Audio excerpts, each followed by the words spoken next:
My name is Sheena with Rise Wellness, and this is our weekly tarot reading for the Way of Namaste. Today is July 9th, 2024, and this week I am combining the Rider Waite deck with the Star Spider Speaks book, The Teachings of the Native American Tarot, and this is by Magda, Weck, Gonzalez, Star Spider Woman, and J.A. Gonzalez, Rattling Bear. So this was actually a gift that I received earlier this year from a sister who is a pipe carrier with the Lakota people and also just happens to be my sponsor for my sobriety from alcohol. And so let's get right into it. We start with the heart of the matter, which is the sun. This comes from Rattling Bear, and it says, I am the bear with arms held out, waiting for the sun to rise. I hear him coming. I feel his colors. I see his heat. I taste the light of the world. He brings joy to all beings on earth. I smoke my prayer and sing the dawn. As with the moon from east to west, the gender of the sun differs.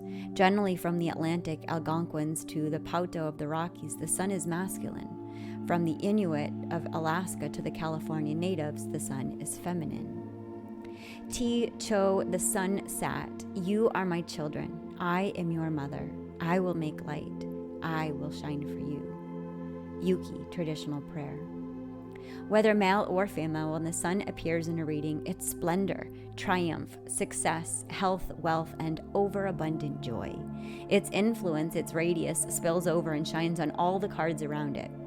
In the Chippewa oral tradition, there is a legend about the mythical Takabek, once set a snare for the sun and caught it.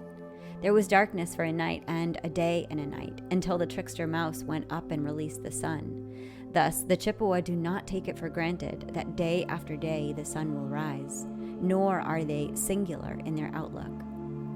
The Chippewa story illustrates why it's so important for the Native American peoples to welcome the sun each morning.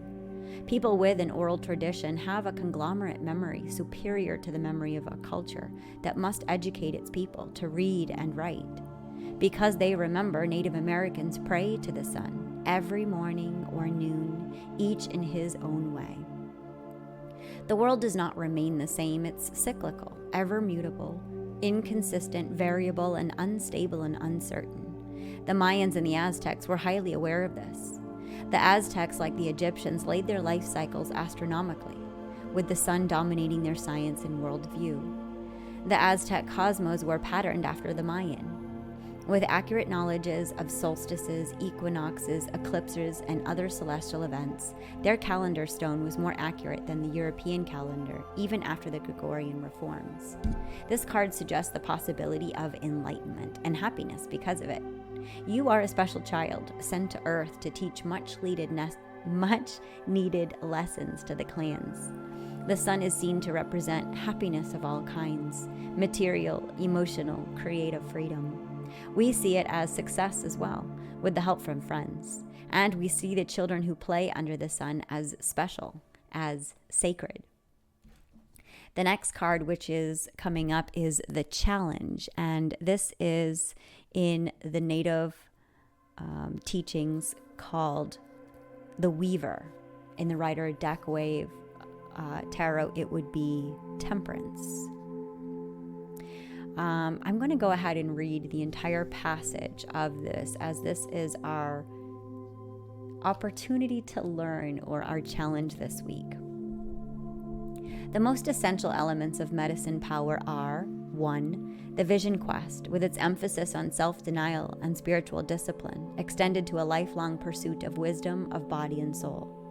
2. A reliance upon one's personal visions and dreams to provide one's direction on the path of life. 3. A search for personal songs to enable one to attune oneself to the primal sound, the cosmic vibration of the Great Spirit. 4.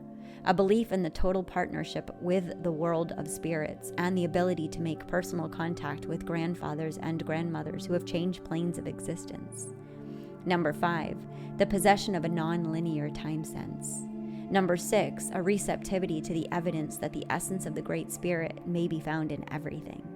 7. a reverence and a passion for the Earth Mother, the awareness of one's place in the web of life and one's responsibility towards all plant and animal life. Number 8, a total commitment to one's belief that pervades every aspect of one's life and enables one truly to walk in balance. Brad Steiger, 1985. The traditional tarot title and meaning of card number 14 is Temperance. Most probably, the temperance image of a woman pouring liquid from one vessel to another shows wine being diluted with water. The historic design of the card survives the earliest decks.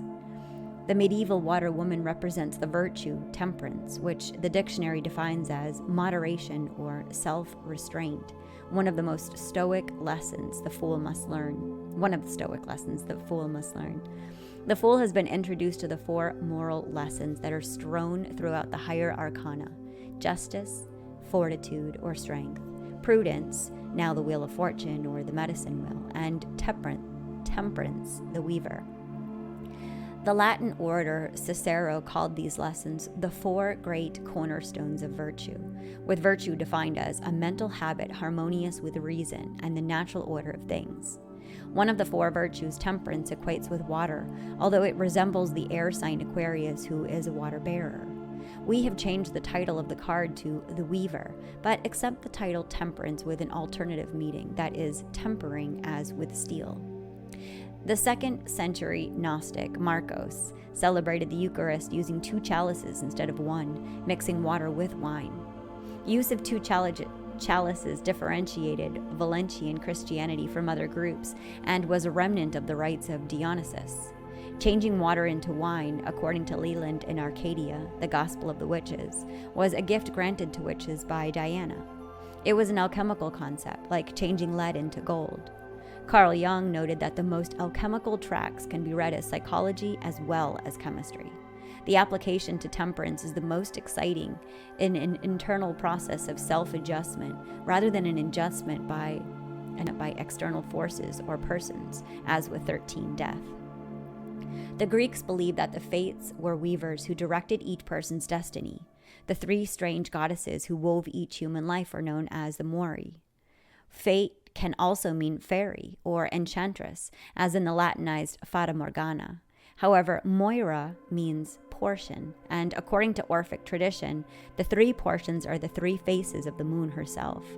This would seem to tie the card with time and cycles, represented by cards like 13 Death and 18 the Moon. Here, however, we're dealing with controlling fate, the proportioning, the weaving of a landscape.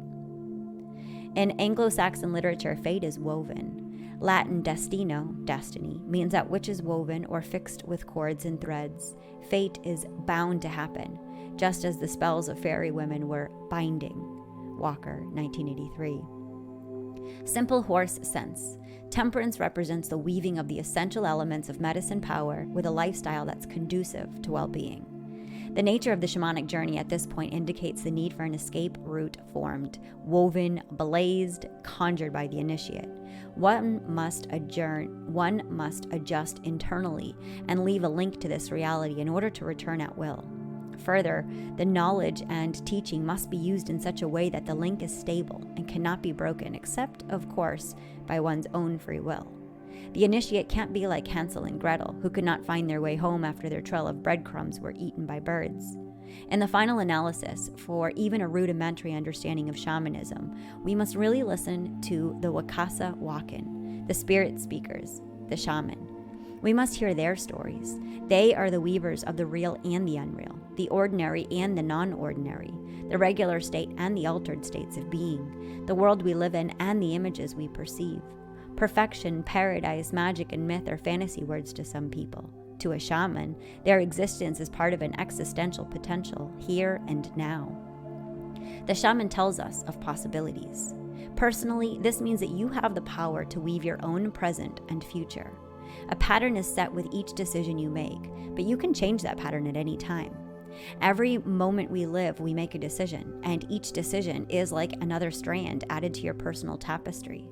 We have the choice as to the quality, color, thickness, type of dye used, and so on. The Navajo, the great weavers of textiles, are a prime example of a people who have reshaped their own destiny. A Navajo blanket was prized not only by Pueblo, but all the Plains people.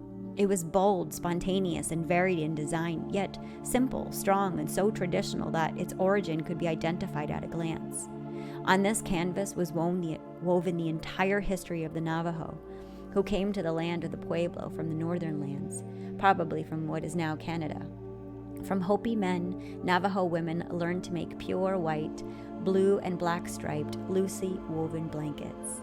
The Navajo weavers were not bound by Hopi tradition, however, and they incorporated the thread from stout, close-woven English flannel of deep, rich red. The English called it baize, but the Navajo called it by its Spanish name, bayeta. With bayeta, the patterns of the Navajo blanket changed from simple horizontals to zigzags that imitated the serrated, multi-hued sandstone cliffs that surrounded them. The rhythmic fluidity of the patterns resembled the old pottery designs. However, with the occurrence of the Basque redonde, the Navajo equivalent of the Cherokee Trail of Tears, the bayeta blanket vanished. The sheep, a strain of merino acquired from Spanish strays, were destroyed by Kit Carson and the whites and natives under his command. The sheep eventually given to the returning Navajo were an inferior American breed that increased slowly and had coarse wool. To fill in the aesthetic gap, German traders brought over the Santa Fe Trail a Saxony yarn, also of merino wool, that was soft, silky, and already colored with pure vegetable dyes. Saxony yarn helped restore the Navajo art of weaving for a while, but when the first American dye factory was established in Germantown, Pennsylvania, a protective tariff stopped the importation of Saxony yarn. In 1880, the use of aquiline dyes began, and by 1890, the shoulder blanket grew thicker and heavier and eventually became a rug. Navajo women were imaginative, versatile, and extremely adaptive. On the weaver, a Navajo woman kneels at her loom. She pours the waters of life from a gourd into a vessel that holds the dyes of her creation. A bird of prey circles the plain between her and the sacred mountain in the distance. Gray says this card is not temperance in its familiar form, but rather tempering, modification. Her further states that it is a blending of the male and female principles, and the spirit entering what he calls matter, and what we call an altered state, and the reaction of the spirit to that state. Crowley renamed the card Art, and depicted an angel bent over an alchemical crucible. Distillation, an alchemical process, can take months. Tempering, also takes time. To the old ones, time was not a trap, but a tool. Art, in Crowley's sense of alchemy and in the most popular sense, and modification, tempering, describe well the evolution of weaving, specifically Navajo weaving. The great work, whether it be the shamanic initiation or day-to-day existence, consists of the mingling, the weaving of contradictory elements into a whole, a pattern, a lifestyle. The weaver, in its most simple, primitive form, is attuned to the deity of wisdom. The lesson is in the application of wisdom. Whatever befalls the earth befalls the sons of the earth. Man didn't weave the web of life. He is merely a strand in it. Whatever he does to the web, he does to himself. Chief Seattle Salish, Curtis, 1968. And the next card we have is where we're coming from. This is the Four of Vessels, which is about pregnancy. The quickening womb, full as mother moon, I am round and ripe. Listening to the babe within, dreams, desires, intuitions, I commune with my mate. Parents and child a trinity. Love, fear, and serenity. A bonding time. I look from within and see blessings bright. New beginnings on a hot summer night. A son emerges into his father's hands. Magda, Weck, Gonzalez, inspired by Janine Parvati Baker. Hygienia, a woman's herbal. Ideas about conception and pregnancy vary widely among Native American cultures. The Gross Venter of Montana and the Chiricahua Apache of Arizona believed that conception could not happen with a single sexual act. Many encounters were believed to be necessary. However, when an Apache woman noticed the first signs of pregnancy, she would cease sexual activity to prevent injury to the growing child. The Hopi of Arizona and the Casca of the Northwest Canada held that continued sex was good for both mother and child. One Hopi likened it to crop irrigation, believing that if a man started making a baby and then stopped, the mother would have difficulties. Fox women abstained in the belief that sex during pregnancy could make the child born filthy. Coca-Copa women near the mouth of the Colorado River also abstained, but in the belief that their babies would thus not be born feet first. Most tribes permitted moderate sex until the later stages of pregnancy. Because infant mortality was high and many women died in childbirth, a vast range of taboos were used to ensure safe delivery. While these included food taboos for men, a pregnant woman's cravings were indulged. The more a man did for her wife at this time, the more he was held in esteem, especially by the women of the band. There is an old powwow story of the husband whose wife had a craving and heard that the trading post had just what she wanted. The husband rode to the store as quickly as he could, had to trade his horse for the food, and then walked back. It was the dead of the winter and the trading post was 100 miles from camp. The child was no less revered. On pregnancy, a young woman is wrapped protectively in a flowing shawl. A Mona Lisa-like smile is on her face, and the dogwood behind her is in bloom, a sure sign of spring. The essence is new beginnings, a time for keeping calm and planning carefully for the future. The catchphrase is new beginnings or a gestation period. Physically, this can refer to a pregnancy or a time period of 9 months or spring. Mentally, this can be creativity, new ideas, or at least the germ of them. Emotionally, emotional security, or on the other hand, a catatonic state. Spiritually, the vessel of the blessing, the womb of the All-Mother, or more simply, being blessed. So what we are conscious of right now is the 8 of pipes, which is in the native traditions considered smoke signals.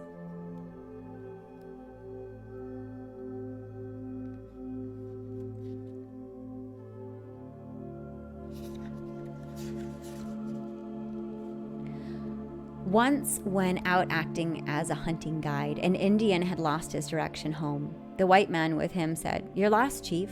The Indian replied, "Indian not lost, teepee lost." And that was true. Wherever the night found him, he was at home and would lie down and sleep. Sun Bear, Chippewa, 1976. One of the most direct forms of communication among humankind is language. Like many peoples in the world, Native Americans developed alternative forms of language to serve specific functions. Special forms were necessary. For example, when the Cheyenne and Kiowa became inseparable allies, they not only spoke different tongues from their neighbors, they could not even understand each other. Some form of intertribal communication was needed. If 2 horsemen approached each other on the rolling prairie, they did so warily. Halting, one might rub his left hand from wrist to knuckles back and forth with his right hand, then hold his fist above his forehead. The other might respond by rubbing his left hand in a similar fashion and chopping with his right hand at his left index finger. They thus identified themselves as a Crow and a Cheyenne. Hand gestures were part of the sign language understood over much of the Turtle Island. Sign language was designed for use at close quarters. For communicating over distances, signal systems used smoke, blankets, lances, horses, or mirrors. Any method could convey alarm, anger, or a request for aid, a warning, a defiance, a bid to halt, directions, peace, friendship, inquiry, surrender to the whereabouts of a herd of buffalo, a war party's success, a place to camp, the number and route of approaching hostiles, and so on. On 8 of pipes, a mounted warrior is reading a smoke message from distant hills. Lieutenant Albert J. Meyer, while serving in New Mexico as an assistant army surgeon, observed Comanche warriors leaving their lances, signaling other Comanches on a hill nearby. Meyer was impressed and created a similar system using flags, called the semaphore system. The Army Signal Corps grew from his invention and soon came to use other methods. Colonel E.R.S. Canby, in a battle against the Navajo in 1860 and 1861, used another native signaling method, flashing mirrors, now called hierographs. The essence of smoke signals is the self-confidence needed to explore a new territory and the new responsibilities inherent in an expanded environment. Catchphrase, where there's smoke, there's fires. There's fire. Energies may be scattered. Physically, signals from warnings of fire to reception of messages, especially from a long distance. Mentally, telepathy, empathy, or even hunches. Again, messages, but directly or indirectly from people. Emotionally, this refers to pressure or a pressure cooker effect. And spiritually, evangelism, getting the spiritual message. And what's coming up for us in the future is none other than the devil. Each of us has his personal medicine as particular animal reflection. The characteristics of his reflection are determined by the nature of the animal itself and the location of our individual beginning place on the medicine wheel. Hyemois Storm, 1972. The devil, like all other tarot trump archetypes, is a distillation of ancient traditions into a single, universal, succinct image. It's a compilation of concepts that deal with the devil either as Antichrist or as a survivor of pre-Christian gods. We have chosen the latter concept with tongue-in-cheek. The devil is almost always horned, and what better description of the classical devil than the following excerpt from a traditional Osage chant. I, whose tread makes the earth tremble, in whose thighs there is strength. I, who whips his back with his tail when in rage, in whose humped shoulders there is power. I, who shakes his mane when angered. I, whose horns are sharp and curved. The graphic picture is of bull buffalo, not a devil. In early decks, the devil suggested the Celtic god Cernunnos. In others, he resembles the Templars' Baphomet, or even the goat-legged, four-horned goat of Mendes, supposedly the Egyptian form of Pen. In tarot divination, the card is almost universally considered evil, and its interpretation depends mainly on whether evil is desirable or damnable, external or internal. The gods of a deposed religion are oftentimes the demons of the succeeding one. The devil of the Native American tarot shows the horned god of the Lakota, the white buffalo, with a pair of Apache devil dancers. None is a devil or evil. To the contrary, they present the gift givers, the benevolent spirits of their peoples. Moreover, they are teachers by example. Grace Cook, noted author, teacher, and clairvoyant, asks us to try to forget all that we have read in books, heard in stories, and seen in movies about the savages who lived in wigwams and teepees. The early peoples on Turtle Island, the Americas, many of whom lived in beautiful buildings, were simple at heart. They were men of character and strength of purpose, possessing great courage and endurance. They were many tribes and spoke many languages and lived at many different levels of development, but one factor they all had in common was a deep sense of honor and morality, of goodness. Jesuit and Protestant missionaries labeled them indolent, pagan, and devil worshippers because they would not work or propagate in captivity as slaves, because they would not listen to the thumping of the Bible and its accompanying story without thumping on a drum and returning with a like story of their own. When the devil appears in a layout, it's supposed to symbolize something totally unyielding, something that cannot be escaped or ignored. It could be happy or unhappy, but there's no choice in facing it, since it is or will be out of your hands. How you adapt, however, is still a matter of free will. The buffalo was the animal that gave everything: clothing, tools, food, life itself to the people who lived on the prairie. The white buffalo is the spirit that brings hope of spring to the plains people, even when the earth is still frozen and covered with snow. She was the sacred messenger, and the color white is the sun of all colors and the color of healing and psychic powers. Evil is what the Christian churches and their missionaries made of the horned gods of all the other people. It's not surprising to find the white buffalo listed among them, but our devil is not evil, only elusive. If it is any devil at all, it is the private one within. The primary reading of the Native American devil is the reverse of the norm. For example, Gray's reversed meaning is the dawn of spiritual understanding, loosening the chains of slavery to the material, conquering self-interest or pride. We can accept that. The Native American outlook in general is as much of an antithesis to the evils connected with devil worship as Satanism is to Christianity. It's all a matter of perception. What we are unconscious of right now is the Maiden of Pipes. The qualities of the Maiden of Pipes are embraced by an attitude of individualism. She creates her own beauty, or rather by her strength of character, she forces the impression of beauty on the beholder. She is sudden, violent, and implacable, whether in danger or in love, and she is all-consuming. Ambitious, aspiring, and enthusiastic to the point of irrationality, an injury is never forgotten, and her only patience lies in vengeful ambush. Deep within, she is a kind-hearted and joyful girl, and this is the source of the beauty that shines from within. She is the messenger for the world of spirits and can talk to the animals. Badly aspected, temper tantrums and cruelty are her weapons, but she could as easily seek out someone who will be cruel to her. She is superficial and theatrical, shallow and false, and she is a slanderous gossip.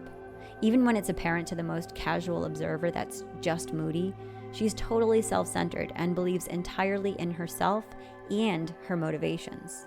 She tends to be cruel, unreliable, faithless, and domineering. Our querent this week.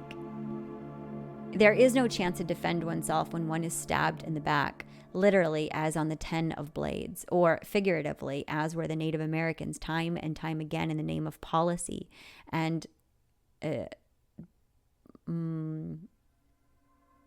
by the greed of the great white fathers. It is no wonder that the majority of Native American tribes are near extinction. Is there hope? Only within the last quarter century has there been any meaningful improvement to the Native American lot. Still, every year, so many children and little ones freeze to death on certain reservations that local papers have stopped taking notice because it isn't news anymore. The red man faces the disasters of his race with a stoic attitude. The people have been here for millennia, the whites for only a few hundred years. When the white man has destroyed himself, the people will still be here. The essence of ruin is downfall, brought on by rash decisions. Be aware of your friends as well as your enemies. This card is about being shot in the back. Physically, it comes as a warning of a potential accident. Mentally, it's about stagnation, shooting oneself down with self-doubt. Emotionally, this card is about psychological problems such as depression. Spiritually, this card represents distrust of the great mystery. Our environment this week is the sled. The classical Cherokee warred against human rivals. The Inuit warred with a far more humbling opponent in an arena where victory was survival. The Inuit battled nature, and he fought alone. Symbolically, the Cherokee is both his carnal and his spiritual urges under strong control. His will is the glue in the universe. Christian calls this card the domination of spirit over nature, the submission of the elements and forces of nature to intelligence and the labors of man. This can be applied positively, as with the Inuit, or negatively, as with the destruction of Mother Earth in the name of progress. It's a card that represents struggle with no guarantee, but with hope, the possibility of further growth and development on the mundane as well as the shamanic level. The Great Mystery has a master plan, but that plan is just an outline. Each bird, each animal, and plant must be shown what they must do. If we look closely at the birds, however, no two nests are the same. And even with the home-dwelling animals, the muskrat, the rabbit, the bear, the weasel, the fox, no two dens are alike. Each makes a dwelling specific to its kind, and then specific to its own needs, desires, and temperament. No two of anything are exactly alike. The elders teach us that the great lesson each must learn is self-reliance. Hairy Sparrowhawk, Blackfoot. The sled card infers the spiritual life, the light in darkness, divine influence on the energy of man, inspiration. But upon looks upon this card, spiritually or mundanely, one should bear in mind Lame Deer's words. A medicine has to be of the earth. somebody who reads nature as white man reads a book. In the shamanic initiation, the sled represents the lesson of how one learns to use the power with the environment and with other people. It is, on the whole, the card of the self-made individual who owes survival and success to no one else, on a spiritual level as well as otherwise. One must be touched to be enlightened, and the experience of being touched is unique to each person. No amount of knowledge or learning can substitute. The sled speaks of power, your personal power applied to the world around you. The spiritual and the material individualist is one who will do whatever it takes to survive, or, better yet, to win. When the sled appears in a reading, a struggle is indicated. There is a strong chance for victory when the card is placed harmoniously.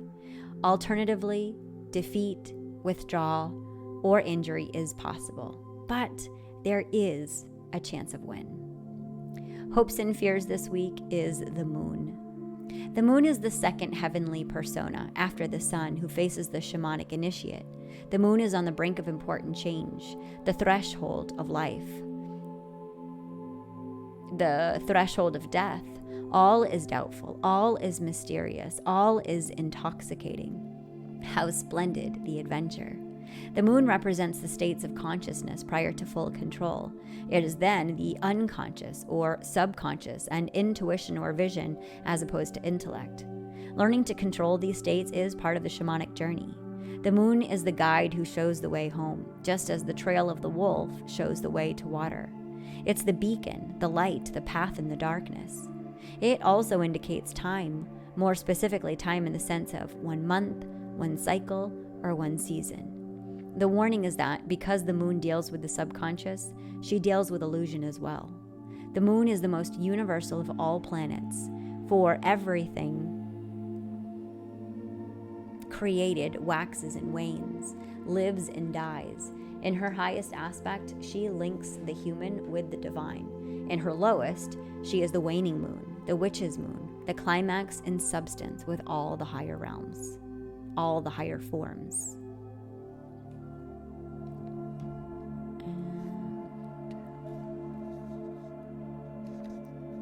Moon of frost in the teepee, moon of the dark red calves, moon of the snowbird, moon of the red grass appearing, moon with the ponies shed, moon of making fat, moon of the red cherries, moon when the cherries turn black, moon when the plums are scarlet, moon when the calves grow hair, moon of the changing season, moon of falling leaves, moon of the popping trees.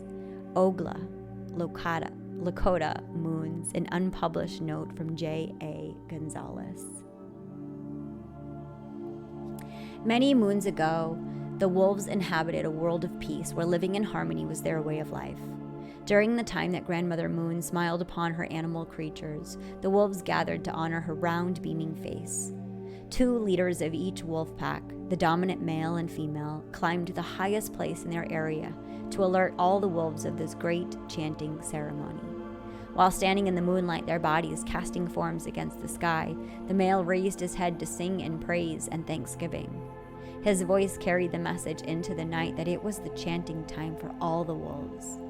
The female reinforced his chant, and before long, the entire night was filled with the chorus of animal voices for all the world to hear. It happened that 2 people heard the songs that floated throughout the crisp, cool air and found themselves uplifted with feelings of joy and peace. As they were about to return to their people, they saw the wolves perform their Thanksgiving dance. The movements were so graceful and their chanting so inviting, the 2 people joined the wolves to express their feelings of peace.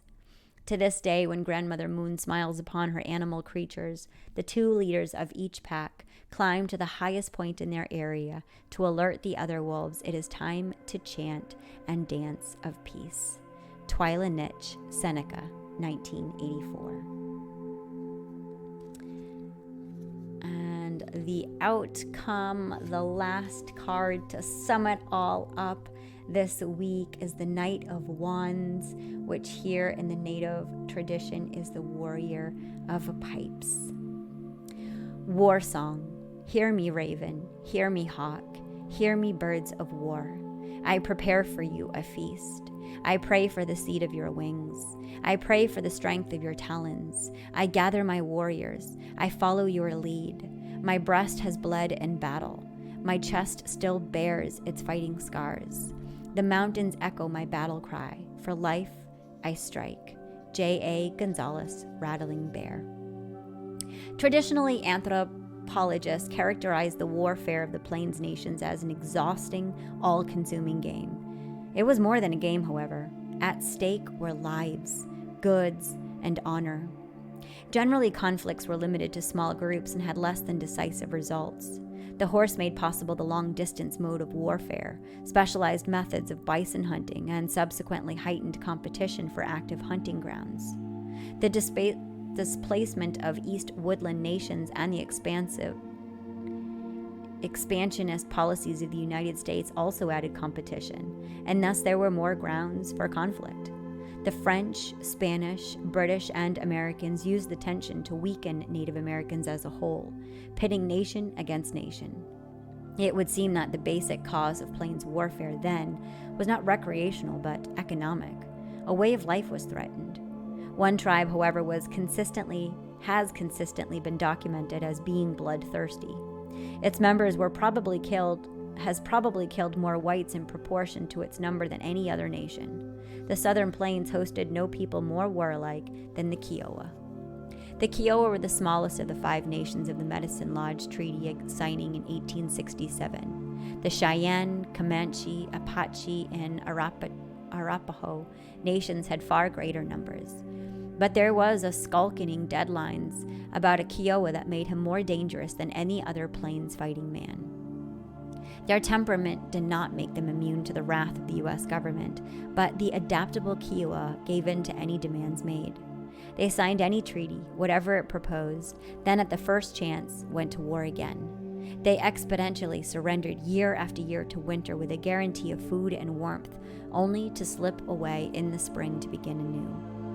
Such chiefs as Lone Wolf, Big Tree, and Satank helped make the Kiowa's reputation, but Satanta was marked as the most savage, the worst of the lot. For a long while, he was one of the most dreaded natives on the plains. Many stories, some true and some not, tell of his exploits. One story about Satana exemplifies the nature of the warrior of pipes. It seems Satana had a taste for firewater.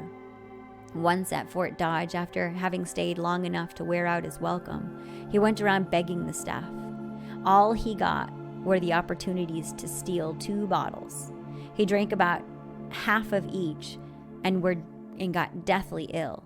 One was horse medicine and the other one was balsam copaiba.